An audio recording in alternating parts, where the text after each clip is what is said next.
تاسو خپله د شموزو ټیمونه دي 2 دي یا 3 دي په هغې کې یو ټیم نیم چې دی نو هغه ستاسو خلاف دا بایکاټ کړی چې موږ به د په ټورنمنټ کې چرې حصه نه اخلو. دې کې حقیقت څومره دی؟ Smart link and sky super internet registration fees 7,000 रुपए सिर्फ एक मरतबा। रजिस्ट्रेशन के फौरन बाद काम का आगाज, कम वक्त में इंस्टॉलेशन, मजबूत और काबिल एतमाद network. Smart link and sky super internet, आज ही राब्ता करें और कनेक्शन हासिल करें। राब्ता number Israrullah 0346 0986 467, Usmanullah 0318 482 888 Tariq Ahmad 0307 83000925। Smart link and sky super internet. Office address Kaskorona, गांव कहोई बरमोर, तहसील Katlang. Smart link and sky super internet. بسم الله الرحمن الرحیم. ظهور خان مو تاسو ګورئ تحقیق نیوز. دا وخت زما سره ولاړ دی د موخې وایي صدر امجد حسین یوسفزۍ. موخه یو تاریخي لوبه ده او تاسو ټولو به د دې سوشل میډیا باندې نن سبا د دې دا پرچارې مینې او د دې دا چې کوم لوبې دي د دې د هر څه تاسو په سکرین باندې مخکې دا لوبې شروعونه به کېدې، خو چونکې دا سوشل میډیا یا داسې دغه نه و نو دې ته هغه پذیرۍ میلاو نه وه. رحیم الله صاحب الله دې د خاورو سره وبخي، هغه دې لوبې له یو جان ورکړ، په دې صوبه کې په دې ملک کې ورله یو پہچان هم ورکړ. امجد حسین یوسفزۍ د صوبایي صدر زموږ سره موجود دی. د سره پوښتنه کوو چې موخې د کلاړیانو ته څه مشکلات دي او موږ اکثر یې نو چې لکه دلته کې موخه کېږي نو هغې سره هغه فیسیلیټیز نشته دي. اوس په یو بوت داسې ښکاري نو د کټ خپای پکې ورکړې ده. په کار خو دا وه چې دلته کې یو د اوسپنې یو پول لګېدلی وي، د هغې نه یو سایډ ته بل سایډ ته دې کې لایټونه لګېدلی وي. دې له د لرې لرې نه خلک راځي. داسې څه وجوهات دي چې د موخې له دومره ټیم نه ورکړی کېږي، دومره وخت نه ورکړی کېږي، حالانکې دې له ښه غټ غټ میلمانه د لرې لرې نه راځي. موږ به دغه پوښتنې کوو چې د موخې کلاړي ته څومره مشکلات دي، د کمیټۍ ته څومره مشکلات دي، تنظیم ته څومره مشکلات دي. صدر صاحب په دې باندې موږ سره خصوصي رڼا اچي. صدر صاحب د وخت راکولو ډېره مننه. یو ډېر ښکلی ټورنمنټ وشو د یو څو ورځې مخکې چې له د ډېر لرې لرې نه د سوات نه د مختلف علاقو نه ډېر درانه میلمانه راغلي او زموږ ایم پي صاحب هم پکې شرکت وکړو. دغه فوټیج چلیږي زموږ دې کتونکو ته په سلماني.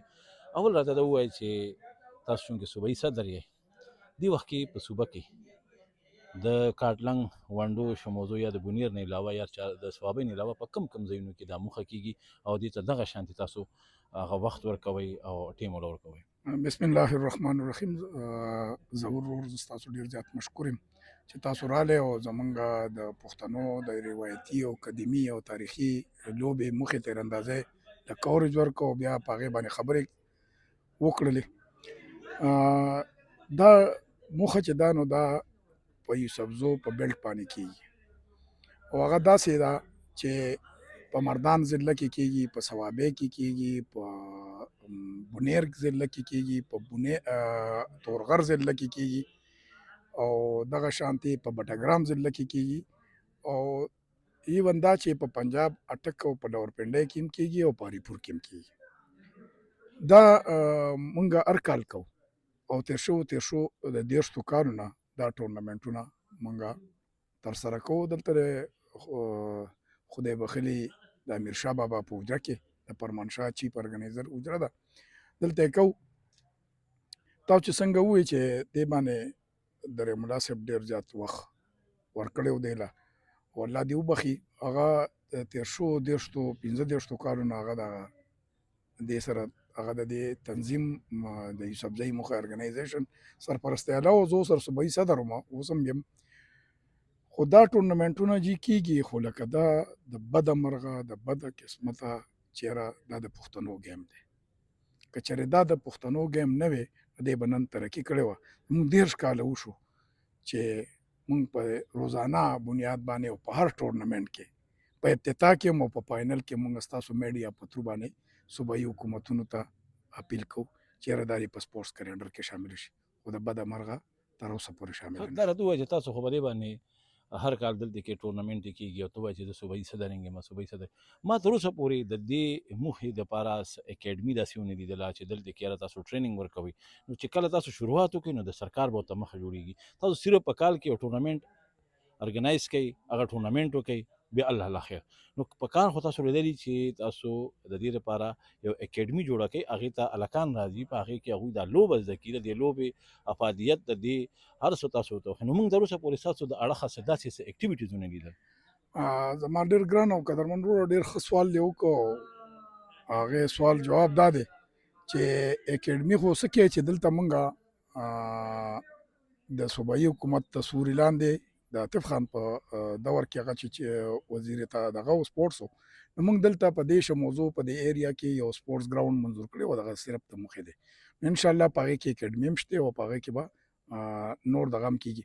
خو د اکیډمۍ مطلب دا دی چې دلته پریکټس کېږي.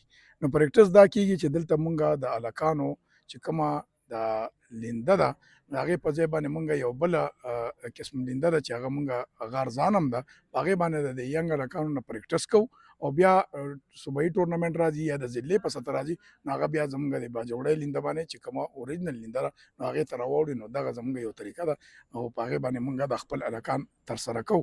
خو چې کومې پورې د تاسو د اکیډمۍ خبره کوئ نو هغه ډېر لوی فیسیلیټي غواړي او هغه د حکومت کار دی او هغه د ارګنایزیشن کار نه دی، ځکه چې مونږ په توره باندې دا صوبایي ټورنمنټ سر ته ورسو ځکه چې 8 لک روپۍ په زه داسې خبره دې کټ کوم، خو ما دلته کې په کاټلن کې لیدلي دي چې دلته د کرکټ پرایویټ اکیډمۍ دي، هر سړي ځان له اکیډمۍ پای کې کوچینګ کېږي، هر څه کېږي. نو دا خو تاسو هم کولی شئ. بل په موخه باندې او په مثال د دې نورو لبو کې فرق دا دی چې د موخې سپورټسمین هغه ګیله کوي چې یاره موږ ډېرې ګرانې لیندۍ یا هغه شی توبرې دا ارینج کړو، خو موږ ته په ټورنمنټو کې هغه رنګې په زیری نه میلاویږي، زموږ هغه اخراجات آنا جانا کانا پینا، نو الټه موږ قرضداري راځو. ظهور خان تاسو چونکې د دې د لیندو د سازو سامان خبره وکړه، مونږ په 2015 کې عبدالولي خان یونیورسټۍ مونږ له لیندې اخیستې وې د کلاډیانو له او زمونږ هلته یو صوبایي ټورنمنټ هم شو.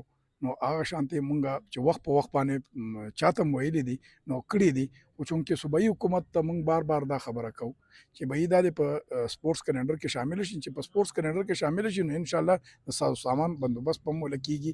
خو پاتې شوه د کلاډیانو د تګ راتګ، نو دا خو هغوی په خپل شوق باندې راځي او د هغوی مینه ده د دې پښتنو د دې کلتور سره د دې ثقافت سره، نو هغوی راځي. خو دلته تاسو د چای ډوډۍ خبرو کې نه دی له دا دونه خرچ چې په دې ټورنمنټ باندې کېږي او دا میاشت جاري او دا 6 لک او 7 لک او 8 لک روپۍ په دې خرچ کېږي، نو دې به د دغې د روټۍ د چای د یخو اوبو د دې هر یو شیز انتظام ول موږ دلته کوو، د بجلۍ انتظام ول کوو، د جنریټر انتظام ول کوو، د یو پی ایس انتظام ول کوو چې دلته دوی ته هېڅ قسم رکاوټ نه یا هېڅ قسم تکلیف نه، نو دغه فیسیلیټي ول موږ ورکوو.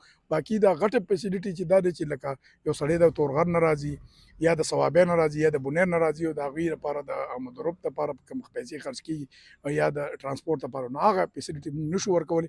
هغه همراه زموږ سره اکثر د موږ داسې اورو داسې مو اورېد اکثر لوکل چې ستاسو د علاقې کوم کسان دي هغه ستاسو نه ګیله کوي چې یاره ټورنمنټو کې چې کوم څوک وګټي یا څوک دغه کې که چېرې د بهر سړي اعلان ونه کړو، یو مېلمه راغی او هغه شانتې مضبوط اعلان ونه کړو، نو بیا زموږ ټول اخراجات په خپل سره موږ ته هغه شان حوصله افزایي د صدر صاحب له اړخه نه میلاویږي.